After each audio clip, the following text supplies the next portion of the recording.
안녕하십니까. 선수의 성장을 서포트하는 멘탈 코칭하는 축구 감독입니다.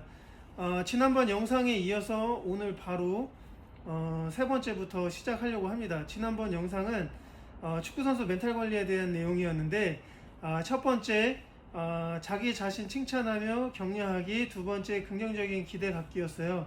근데 그걸 좀 빨리 진행해서 한 번에 다 끝내려고 했는데 갑자기 또 길어져서 못 끝내고 오늘 이제 세 번째부터 시작하려고 합니다. 오늘은 좀 빠르게 진행해서 오늘 그 나머지 세 가지도 다 설명해 드리도록 하려고 노력해 볼게요.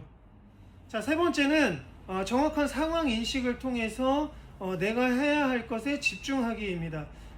예를 들면 우리가 훈련이나 경기 중에 어려운 그런 상황들이 일들이 일어납니다. 그런데 그 상황에 동요돼서 자꾸 똑같은 실수를 반복하고 그 실수를 계속 범하게 되는데, 이럴 때일수록 그 실수에 대한 상황, 그 현재 내 상태를 빨리 인식하고 내가 해야 할 것에 집중하는 거예요. 여기서 이제 설명하자면 몇 가지가 있는데, 예를 들면 경기 중에 수비수 상황에서는 나 때문에 실수로 인해서 실점을 하게 됐어요. 그러면 그 선수는 그 상황에서 그 실수한 그 상황에 계속 머물게 됩니다. 그래서 자꾸 그 생각을 하고 자꾸 자책하고 자꾸 그 안 되는 원인을 찾고 계속 그러다 보면 거기에 빠지면 경기에 집중을 하지 못하게 되겠죠. 그러면 당연히 자연스럽게 같은 실수를 계속 반복하게 되고 좋은 경기를 할 수 없게 될 겁니다. 그래서 그 실수한 상황에서 지금 나의 상태를 인식하는 거예요. 내가 지금 내 실수를 통해서 실점을 해서 내가 지금 당황하고 있구나, 긴장하고 있구나, 또는 내가 내 스스로 계속 자책하고 있구나를 빨리 인식하고 거기서 빨리 벗어나서 그 시점부터 내가 해야 할 것에 집중하는 거예요. 수비수가 경기 중에 해야 할 일이 뭐가 있겠어요? 네, 당연히 실점하지 않기 위해서 상대 수비수를 마크하고 좋은 위치를 선정하고 소통하고 여러 가지가 있겠죠. 그래서 내가 수비수로서 내가 해야 할 일에 집중을 하는 겁니다. 그 상황을 인식하고 다음에 일어날 일들을 예측하고, 그럼으로써 내가 그 실수로 인한 일에 영향을 받지 않도록 그 경기에 집중하는 거예요. 그리고 또 한 가지가 있는데, 이제 예를 들어서 그런 실수로 인해서 어떤 지도자에게 어떤 지적을 받았을 때예요. 그 지도자에게 지적을 받았을 때도 어떤 얘기를 하는지에 집중을 하는 거지, 그 나머지 외의 얘기에는 이제 신경 쓰지 않으려고 노력하는 거죠. 전에도 말씀드렸지만 자존감이 떨어지는 얘기를 많이 해요. 감독님들, 코치님들이. 근데 그 얘기를 들었을 때 당연히 기분이 나쁘고, 그러면 이제 거기에 이제 또 선수들이 집중을 하게 됩니다. 그러면 경기력에 지대한 영향을 미치겠죠. 한 가지 예를 들면, 예전에 감독님이 이런 얘기를 했어요. 선수한테 너는 전반전 끝나고 나오면 봐, 딱 이 얘기를 하는 거예요. 그러면 선수는 이제 끝나고 나가서 혼날 거에 이제 걱정이 되는 거예요. 그래서 경기 중에 이제 나가면 이제 큰일 났다, 이제 난 죽었다, 이런 생각을 하는 거예요, 소위 말해서. 그러면 당연히 경기에 집중을 하지 못하게 되고 경기력이 떨어지겠죠. 결과도 마찬가지였어요. 계속 실수하고 볼을 받지 못하고 어이없는 실수하고 계속 그러다 보니까 감독님은 밖에서 더 선수한테 뭐라고 지적하고 막 화내고, 그리고 전반전 끝나고 나오면 이제 안 좋은 결과가 나오는 거예요. 그래서 그때 선수가 만약에 그 감독님 말에 신경을 안 쓸 수는 없겠지만 거기에 집중하기보다는 자기가 해야 할 경기에 집중을 했다면 상황은 달라질 수도 있었겠죠. 그래서 제가 지금 드리는 말씀은 지금 일어나고 있는 상황을 빨리 인식하고 나의 상태를 빨리 인식해서 내가 해야 할 것에 집중하기입니다.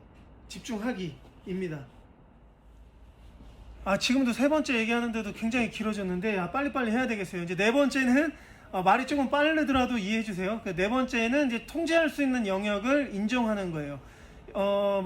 이거는 뭐냐면, 우리가 훈련이나 경기 도중에 우리가 통제할 수 없는 일들이 간혹 일어납니다.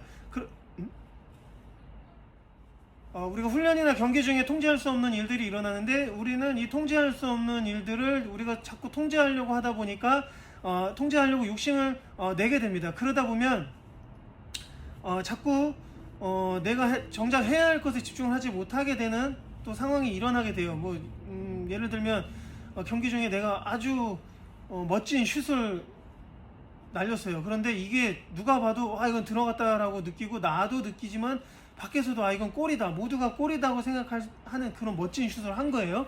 근데 그 골을 골키퍼가 진짜 멋있게 날라서 막았어요. 이걸 얘기하는 거예요. 예를 들면 내가 슈팅하는 것은 내가 통제할 수 있지만 그 볼을 막는 것은 내가 통제할 수 없는 거죠. 골키퍼가 그것을 막은 것까지 내가 통제할 수 없다는 얘기예요. 그러면 대부분 선수들은 그 영역까지도 자꾸 생각을 하는 거죠. 이거 내가 조금만 더 신경 써서 잘 찼으면 그거 들어갔을 건데, 이거 내가 더 그때 집중을 더 할 걸, 막 이런 생각을 하는 겁니다. 그래서 그 상황에 자꾸 아쉬운 상황에 머물러서 자꾸 후회하고 자책하고, 그래서 다음 상황을 준비하지 못하는 일들이 일어나는 거예요.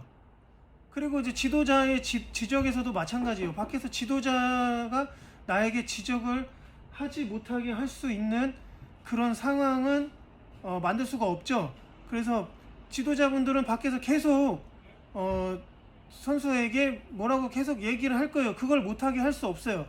그러니까 내가 통제할 수 있는 것을 통제하면 오히려 마음이 더 편하겠죠.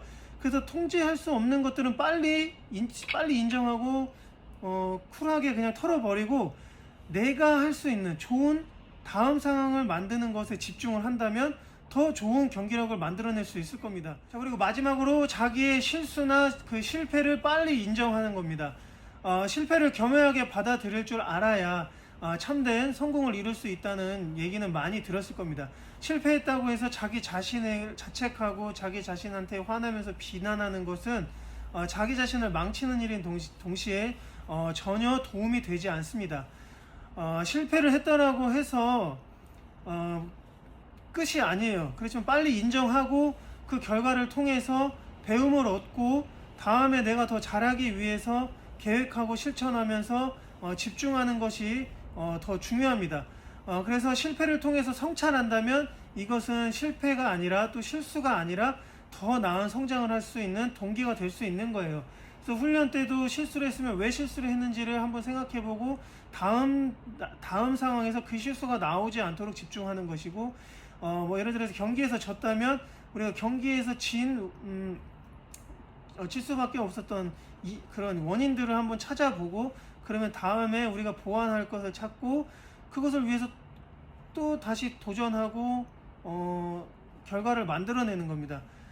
그래서 여기까지 지금 5가지를 빨리 말씀드렸는데 어떻게 정리가 잘 됐는지 모르겠어요. 저도 지금 이런 거가 또 이제 뭐 익숙지 않다 보니까 여기서 짧게 빨리 말씀드리려고 최대한 노력을 하는데, 어쨌든 정리가 다 잘 됐으면 좋겠습니다. 여기까지 이제 좋은 멘탈을 유지하기 위한 방법에 대해서 이제 말씀을 드렸는데, 다음 영상에서도 여러분께 또 좋은 유익한 영상을 만들 수 있도록 또 좋은 내용으로 준비해서 인사드리도록 하겠습니다.